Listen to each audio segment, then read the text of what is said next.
Good morning, everybody.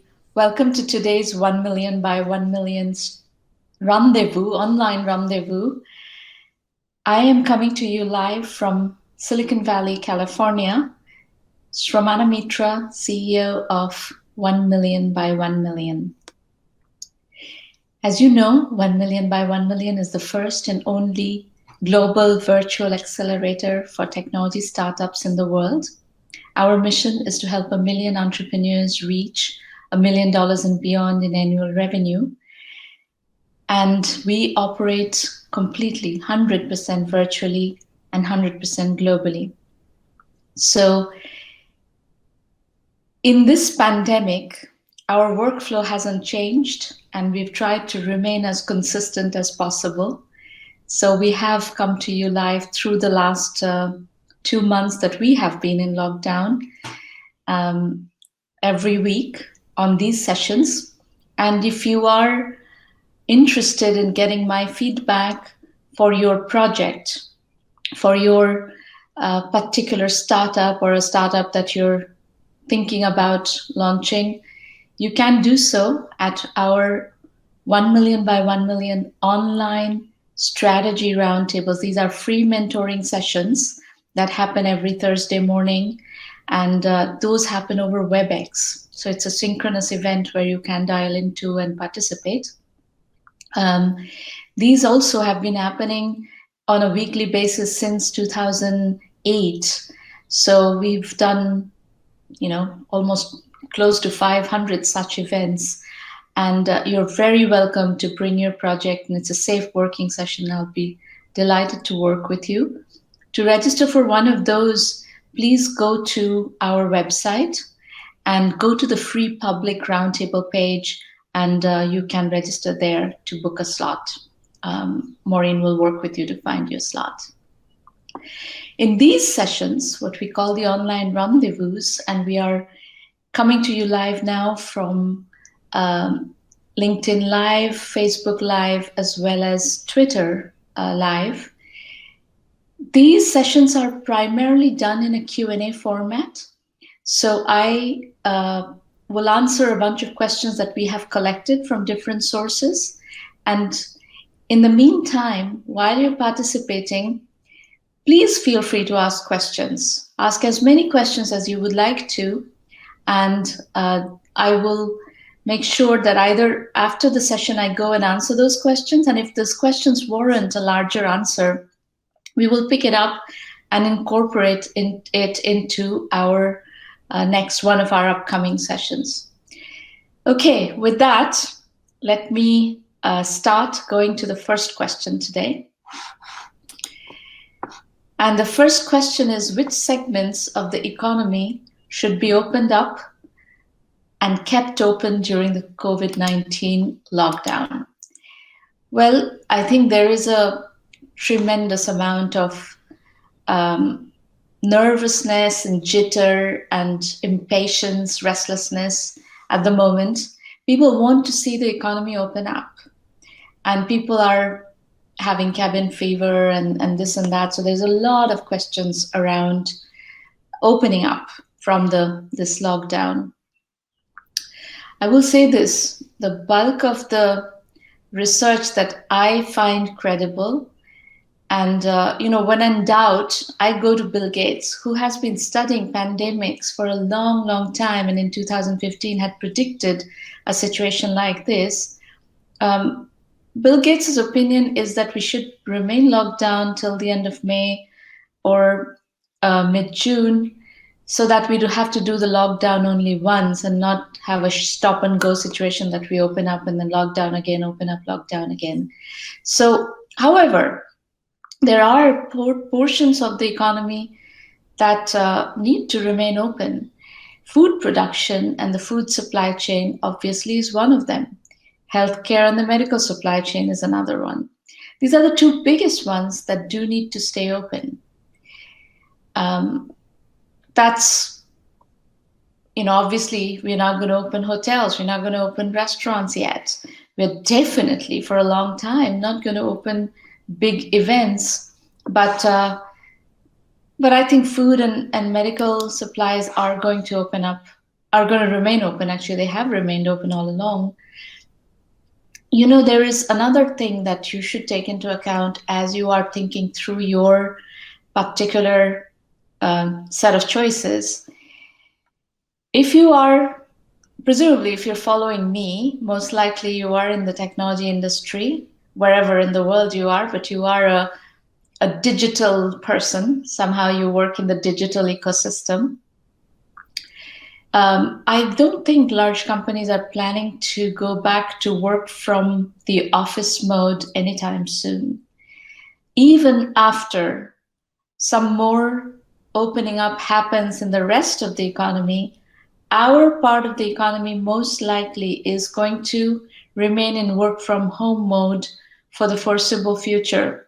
I wouldn't be surprised if all summer the digital economy works from home. So that's just my gut feeling based on what I'm hearing. I heard Mark Zuckerberg come on television and say that flat out. He said that he's not planning to bring people into the office. So that's my assessment of how we are going to be working for the foreseeable future. The next question is, how has COVID-19 changed your opinion on universal basic income?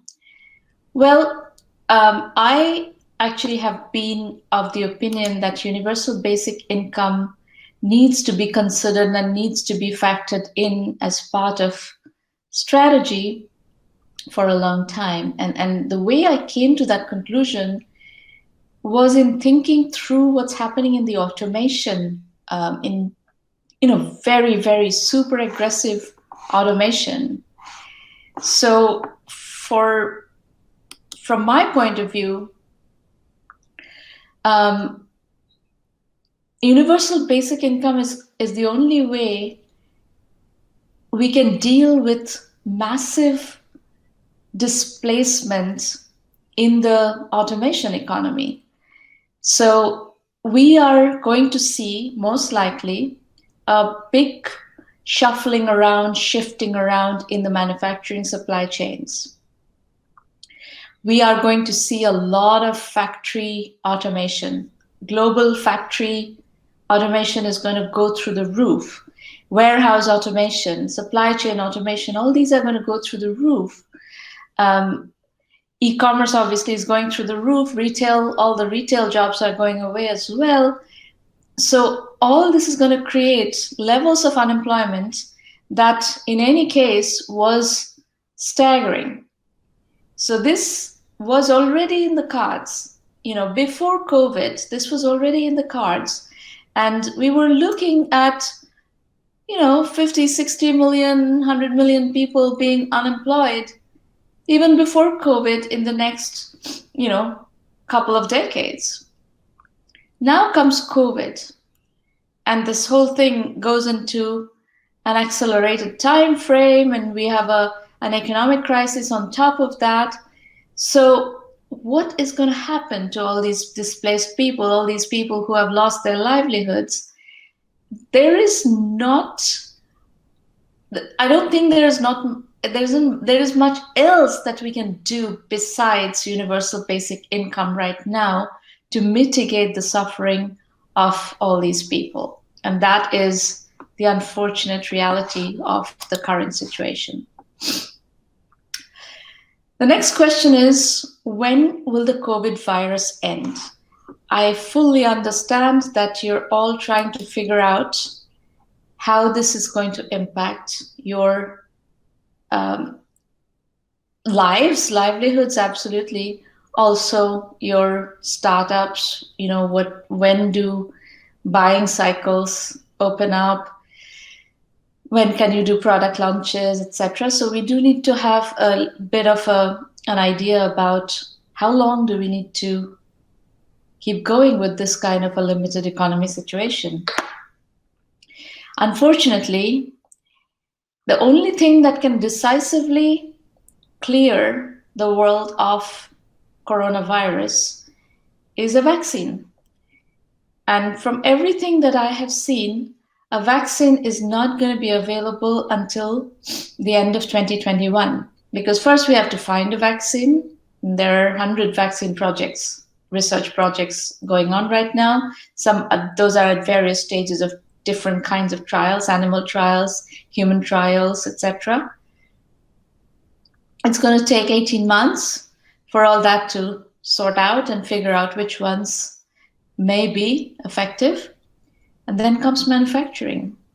We have to vaccinate 7 billion plus people. Now, manufacturing 7 billion plus doses of anything is a daunting task. So it doesn't look like we're going to be, in normal life until 2022, probably. Some point in 2022, it could be, mid 2022, late 2022. Things are going to get better, hopefully, by late 2021, when at least some degree of vaccination is available, and we have a strategy to protect the frontline workers and so on and so forth, so the more vulnerable. So when you tie all that timeline into where we are going in terms of startups and planning your fundraising, planning your product launches, etc., the economy is going to remain slow and, for a while. For example, restaurants are not going to open up for a long time. And even if they do, they're going to operate at half capacity or, limited capacity. And that will cause a lot of restaurants to go out of business.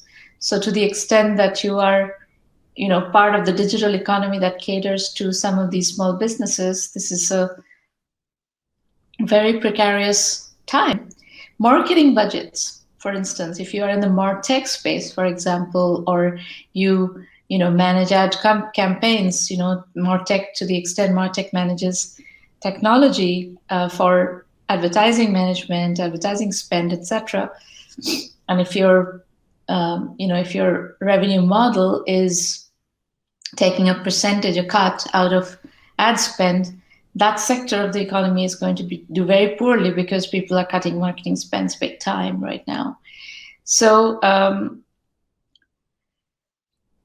I think, in terms of planning, you need to take all of these factors into account. As I've said in previous sessions, if you're doing business development, B2B business development, definitely try to keep talking to your prospects, try to keep your pipeline building process going. That's very important. Even if deals don't close, you need to keep building your pipeline so that when things normalize, you can, go in and start closing deals. So it's going to be lumpy, revenue is going to be lumpy at this point. But be thankful if you can bring in revenue, and be thankful if you have enough runway, enough cash to go through the slow period. And that's it. Right now, focus on survival most of all, because most people have big, clouds looming over the survival question. I also have a question. Do you think the COVID-19 lockdown will continue through May? I think the answer is yes. In America, some states are opening up, but by and large, certainly California, where I am, New York, these are going to remain locked down till the end of May. And I heard that India is locked down till the third week of May.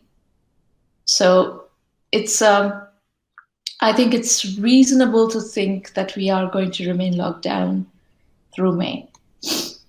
The next question is, who is still mentoring entrepreneurs during the COVID-19 quarantine? Well, the answer to that question is very simple. I am. And I told you earlier in the program, if you joined later, absolutely go to the 1mby1m.com website and go to free public roundtables. That's our mentoring platform, and you can sign in, book a slot, and I will work with you in a safe working session a Thursday morning. Any of the Thursday mornings, you'll find the schedule there. The next question is, one positive outcome in COVID-19 lockdown was working from home that results in less traffic congestion, free of pollution? Will this be sustainable in the future post-coronavirus? I think working from home is also a trend that is here to stay. I have received a lot of questions about virtual companies. Well, we run 1 million by 1 million as a virtual company. And as a result, we've faced no disruption at all in our workflow in this pandemic. So I am a big believer in virtual companies and working from home. So if you have that option, definitely consider it. If you have that option in building your company as a virtual company, it's a great model, because then you can hire from all over the world, and there's lots of talent all over the world that would become available to you if you don't require them to come to an office. And as I said, a lot of larger companies also are going to keep going with work from home for a while. Because anytime you put a lot of people together in one place, the risk of virus spreading goes up. So why do that if you can avoid it? And I think the interesting experience that the digital economy has gone through is that we have found a new normal. Our industry, the digital economy, has found a new normal much more readily, much more easily than the manufacturing sector, the industrial sector, or the hospitality sector, where you can't do that. You can't really work from home. But the digital economy can. And the digital economy has discovered that this is a great advantage. It's a great resilience factor. So I think it is something that is here to stay. People are discovering the benefits of this advantage. The next question is, what are your top 5 predictions on the after effects of the coronavirus in America and Europe? Well, I do think society will go through some lasting behavioral changes, and that those would have taken much longer to come into effect in normal times. Number 1, as I said, is working from home, including for large companies. Startups, small businesses operating as virtual companies is also a trend that is here to stay. The gig economy, the Uber drivers and the Lyft drivers and the TaskRabbits going to people's houses, etc., that one loses its appeal as the labor force gets clobbered in this recession. These guys have no safety net whatsoever. And that part of the model will become less and less attractive. People need safety nets. People need, ways to mitigate their livelihoods in pandemic situations or any other kind of economic shock situations. So the appeal of the gig economy is going to go away to some extent. On the other hand, because of the huge unemployment and huge suffering, it won't go away completely because people have no choice. If that is the last choice, they will do it. I think we started this conversation by talking about universal basic income. I do think universal basic income will get fast-tracked most likely in a bipartisan way. Normally ideas like UBI are considered socialist ideas and they come from the left.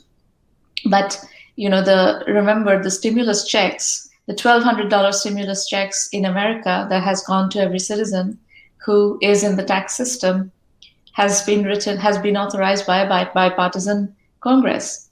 So I think we will have bipartisan support on stimulus ideas, because otherwise the economy is collapsing and the Republicans don't want the economy to collapse.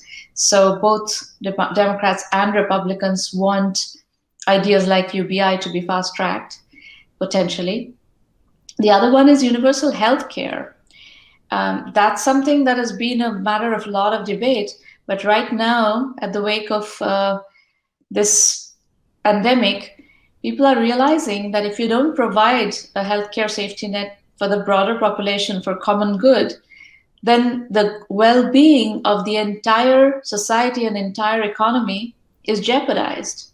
So if the ones that do not have healthcare right now, if they go around spreading the virus because they cannot afford tests and they cannot afford healthcare and they have to go to work, then we are collectively as a society, we are worse off. And the economy is going to suffer. There's no way the economy is not going to suffer. So with that, I think the idea, those two big, ostensibly socialist ideas of universal basic income and universal health care, I think probably will get fast tracked. And of course, brick and mortar retail is taking it in the chin.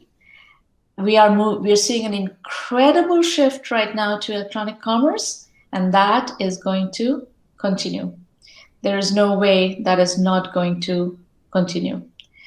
So, the scale of suffering will be massive.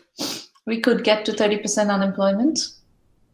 And that, coupled with already massive automation that is already in motion, we're going into uncharted territory, because already the automation trend was already, in big swing, right? There was a tremendous automation trend that was marching ahead. Now that automation trend is going to go up because, companies, manufacturing companies, industrial companies, retail companies have seen tremendous disruption due to, people not being able to come into work. So now they're going to look for resilient ways that they can continue manufacturing without bringing people into a closed space.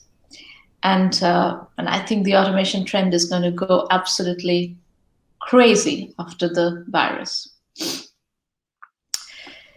So on that note, we're going to switch gears a little bit and talk about some things that are a bit more specific business topics. The first one is, why is bootstrapping to exit important in the context of software as a service and platform as a service? So I write a lot about platform as a service and software as a service. And bootstrapping to exit is something that I've written about quite a lot. I talk about it in these sessions as well. Over the last decade and more, I've had the privilege of working with a large number of bootstrapped entrepreneurs. These include self-funded companies and also modestly capitalized startups that operate in a capital-efficient manner, applying the principles of bootstrapping. For our Seed Capital series of podcasts and blog interviews, and also on our roundtables, we have video interviews of investors. I've interviewed hundreds of investors, especially micro VCs and angels who play in the early stage game. And I've asked them the following question. The commercial internet has now been around for almost 25 years. Lots of stuff have already been built. Nowadays, there aren't so many wide open opportunities out there, but there are many, many niche opportunities. Some of these businesses need to be built for very small amounts of capital. Invest 1 million to 2 million and sell for 10 to 15 million. Do you have appetite for this type of investment? What about a much not smaller? Invest 250K to 500K and sell for 5 to 10 million.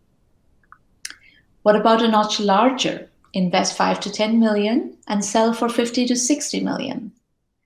All of these interviews are available on our blog at 1mby1m.com and on our podcasts. These podcasts are available from all podcast channels, including iTunes. You can listen to them, you can read them, you can view them, whatever you prefer. Now, I'll just synthesize a bit of the findings. As I expected, a large number of investors are still chasing unicorns. They are interested in investing in companies that will go from 0 to 100 million in 5 to 10 years, 5 to 7 years, actually. And they will consume a great deal of capital in the quest of hitting the coveted $1 billion valuation mark. However, I'm pleased to report that I have spoken with a number of investors at this point who recognize the niche opportunities and answer yes to my question above. the question that I just shared with you. Are you going to invest in these smaller, perhaps faster exit opportunities with smaller outcomes? Well, yes, they say they are interested in investing in small amounts of money and in harvesting through smaller exits. Yes. In that strategy is the recognition that most acquisitions happen in the sub 50 million exit price level. Again, most acquisitions happen in the sub 50 million exit price point. Therefore, for all stakeholders to make money, a capital efficient strategy is required. I've also spoken with a number of CEOs and board members of public and pre-IPO companies on what they want to acquire. While the larger companies need to acquire significant chunks of revenue, in the smaller companies, 100 million to 300 million in revenue, often there is a different issue. A $100 million SaaS company quite likely is making most of its revenues from just one product. To thrive as a public entity, it faces tremendous pressure to broaden its product portfolio, product line, and find one or two additional 100 million to 200 million businesses. How would they do that? The market, of course, is full of heavily venture-funded SaaS startups with very high valuation expectations. Most of these are not affordable for a small, recently public or pre-IPO company. Instead, a small capital-efficient startup that has shown product market fit in a domain with strategic alignment with the acquiring company is a far more interesting acquisition target. So I have two questions that are worth discussing. We have to ask capital efficient startups, are you considering bootstrapping to exit as an option, or are you obsessing over unicorns? And my guidance to the capital efficient startups is please consider bootstrapping to exit, because it is a healthy way to think about your options. And then secondly, the smaller public or pre-IPO companies in the 100 to 200, maybe $300 million revenue range, the question is, are you able to find small capital efficient startups to acquire? And my guidance there is, if you don't have a process and a methodology of doing this, you absolutely need to think this through. And this is something we can help you think through, because we are very plugged into this world and we have methodology with which you can, stay close to the relevant strategic startups in your ecosystem. Okay, the next question is, can you discuss some bootstrapping to exit case studies? Give me a sip of tea.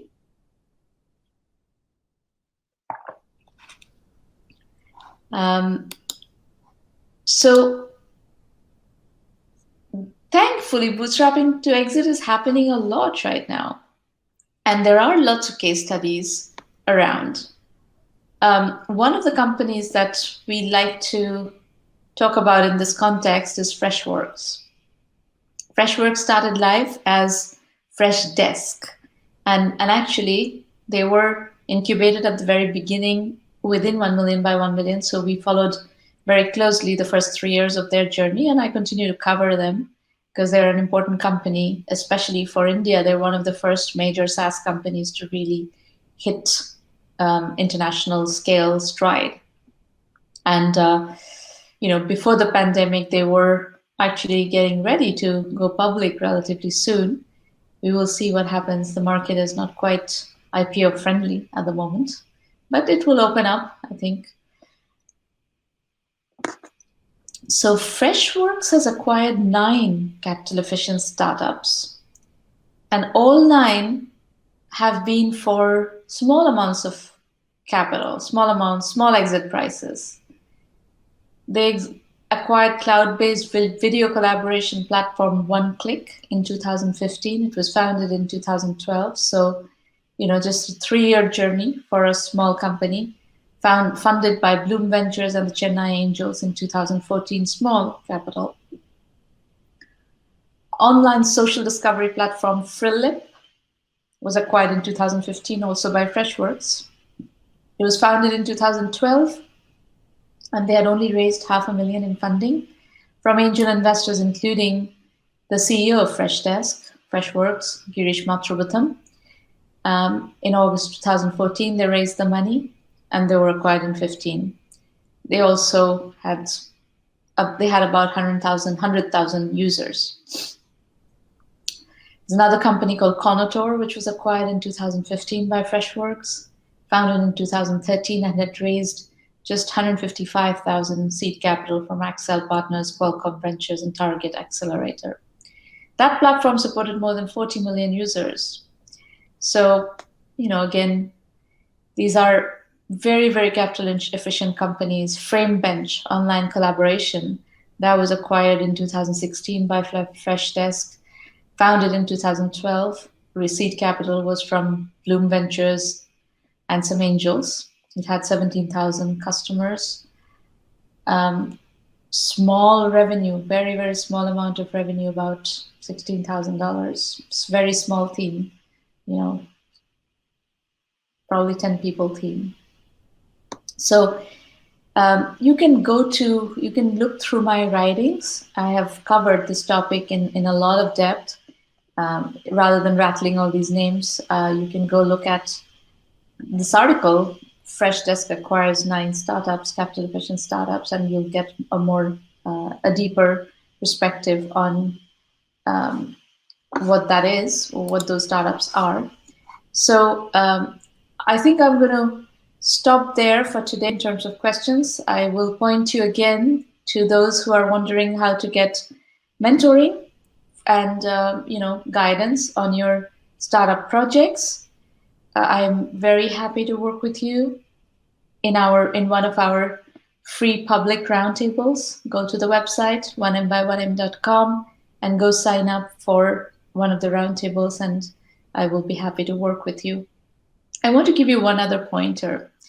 This is a period where people have time, and if you're trying to learn entrepreneurship, one of the best ways to learn is by reading case studies of how other entrepreneurs who have been successful, how have they put one foot before the other? How have they built something of consequence from nothing? What I want you to do is go to the 1 Million by 1 Million website, again, 1m1m.com, and go to our blog. On the blog, there is a section called Entrepreneur Journeys. Entrepreneur Journeys is our flagship case study-based content where we invite entrepreneurs with interesting journeys to come and share their stories. These are very detailed case studies. Block by block, we trace how they've put one foot before the other. We have over 1,000 of these case studies. You can access all of them for free on the website under Entrepreneur Journeys. There is a book series of 12 books that are all based on these case studies, and they are cataloged by topic. So you could be learning bootstrapping with a paycheck. So if you have a job and you're looking to start a company, a good way to start a company is by bootstrapping with a paycheck. It is part of our methodology. We actually work with a lot of bootstrapping with a paycheck entrepreneurs in our program. So that's fine. If you're bootstrapping with a paycheck, a very good way to learn would be to study case studies. And there's one other way you can significantly enhance your understanding of entrepreneurship. That is by going to 1M by 1M Basic, which is our curriculum-only program. Our digital curriculum is available to any entrepreneur anywhere in the world, and it's $99 a month. If you have time and if you can put in, 10, 20, 50, 100 hours a month right now in a very compressed way and just learn what's in that curriculum, learn the methodology and the pedagogy of how to think about putting one foot before the other as an entrepreneur, as a first-time entrepreneur, as a novice entrepreneur, this will help you tremendously in figuring out what you should be doing. So use the time well. I think a lot of people are asking me, how do you stay motivated through this period? Learning is one of the best ways to stay motivated. And if you can immerse yourself in learning, and if you can lose yourself in learning, the stress kind of melts. There is stress, there is anxiety, there's uncertainty. Of course, there is stress. What can you do about it? All you can do is keep control of your mind, so that you're using this tremendous amount of time that we are in lockdown, that we're in limited productivity mode, and make it productive, make it high value. What you do throughout the day is high value. And now is a perfect time to learn, especially through these case studies. All right, I will leave you with that. And stay safe, stay well, keep making progress in your journeys, in your quests to become successful entrepreneurs. And I hope to see some of you at our free public roundtables on Thursday morning, either this Thursday or any other Thursday. And I'll also see you here next week at one of these online rendezvous. Signing off, this is Sramana Mitra, founder and CEO of 1 Million by 1 Million. Bye, everybody. Thank you for listening.